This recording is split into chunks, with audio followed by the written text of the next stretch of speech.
Hi guys, my name is Kenyatta. Welcome back to my channel, my new barbecue channel. First, I just wanted to say thank you to everyone for the positive feedback from my first video. I was really caught off guard and surprised by the positive response, but it's clear that there's a lot of interest out there about the new redesigned Lone Star Grillz offset smokers. So after I completed my first video, my intention was to make my second one be about the seasoning process, but I ran into a lot of difficulty trying to make that video technical, and then also just with the process of seasoning the smoker itself, managing the fire temps and otherwise. So I talk about that more in this video and why I actually don't have a video based strictly on the seasoning. So instead, my second video is based more on my observations as a newbie, a guy that's brand new to the world of stick burning. And I also tried to answer some questions that I received after the initial video that I made. So again, thank you to everyone that's provided feedback or asked a question. Please continue to do so. I really do appreciate it. I do intend to make a follow-up video to this one that shows more of the experience that I had with my first actual cook on my new Lone Star Grillz 20 by 42 offset smoker. So stay tuned for that. So what we're looking at here, if I can get my gimbal under control, what we're looking at here is my offset with the cover. I bought this cover from Lone Star Grillz and had it shipped out with the smoker. And I did get a question as to whether or not, the cover could handle this offset with the ash rake and fire poker tools on the back. So this is a shot of that situation. Underneath the cover, I have my ash rake and fire poker. So they're both right here. Then I'll give you guys a shot of what that looks like with the cover removed. So that's what it looks like with the fire poker and the ash rake.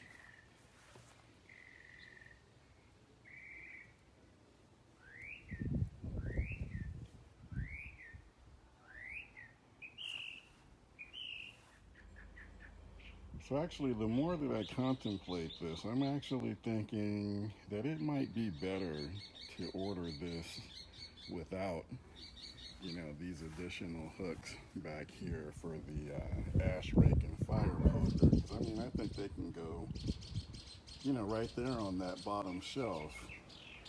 And then you don't have to worry about, potentially scratching up the back of the offset when you're trying to get that cover on and off.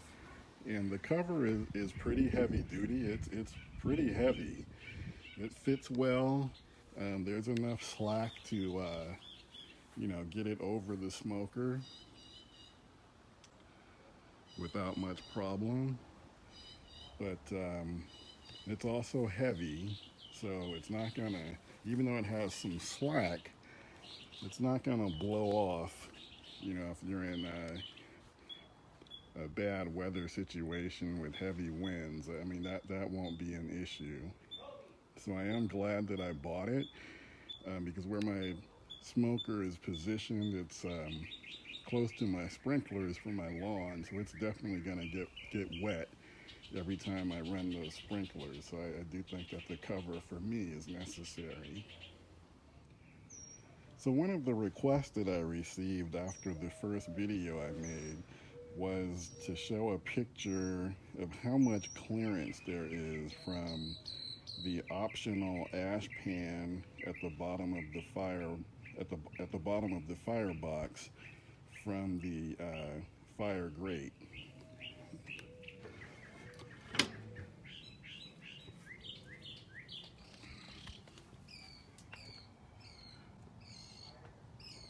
Here you can see the leftover, little bit of leftover wood, coals from the seasoning process, and I'll talk about that in a second. So right here, obviously this is the fire grate, and then the ash pan is right there. So that is probably maybe an inch and a half distance clearance there. So I hope that answers your question, and definitely you guys feel free to send me more questions. It gives me more to think about as I get to know my smoker.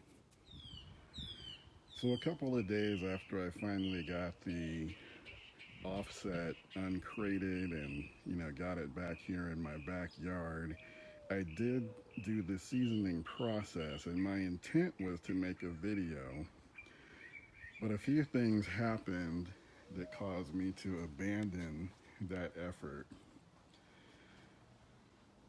One, from a technological standpoint, I shot my first video with a new gimbal that I bought for my iPhone 8 Plus, which is what I'm using to shoot this. And, I had fairly good control of it. But when I tried to make the second video of the seasoning process, man, I was having all types of problems with the gimbal. One of the things you have to do is to make sure that it's balanced. And because I have an iPhone 8 Plus, I guess it's a heavier phone, making it a little more difficult to balance. And, I'm using the gimbal's a DJI Osmo Mobile 2. And, everything I could find on the internet claimed that this was supposed to be an easy process.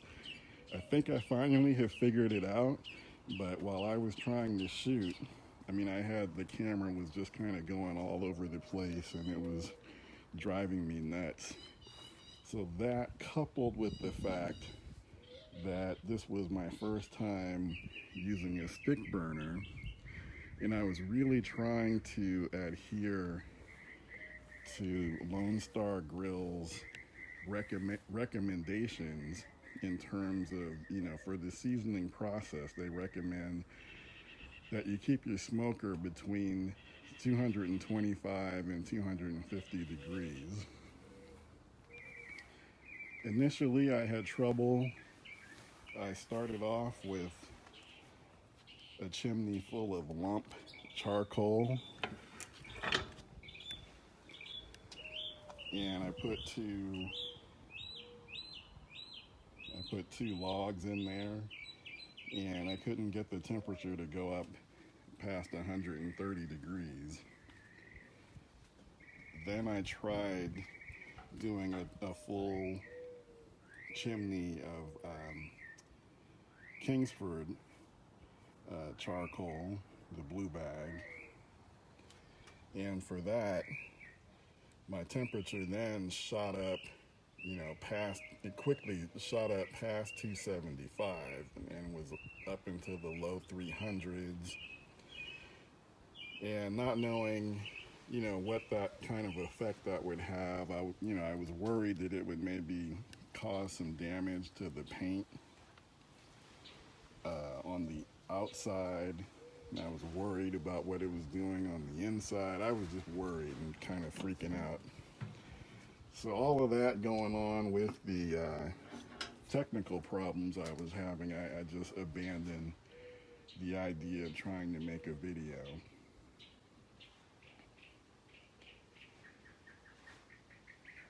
So today, I'm thinking I'm going to try this again. I got some pretty good recommendation on the barbecue forum pages. Someone said, you know what? Don't try to micromanage the temperatures. It's gonna spike 25, maybe 50 degrees, but don't worry about it. Just let it do what it's gonna do. And I think that's good advice, and I'm gonna take that advice and I'm hoping that my second cook will be stress-free. So I'm thinking I have a pork loin that's been in my fridge now for a while that I probably should go ahead and cook before it goes bad. So I think that's going to be my first cook. I'm not going to worry about the temp so much. Hopefully I can keep this gimbal under control, and hopefully I'll be able to make a nice video. Stay tuned.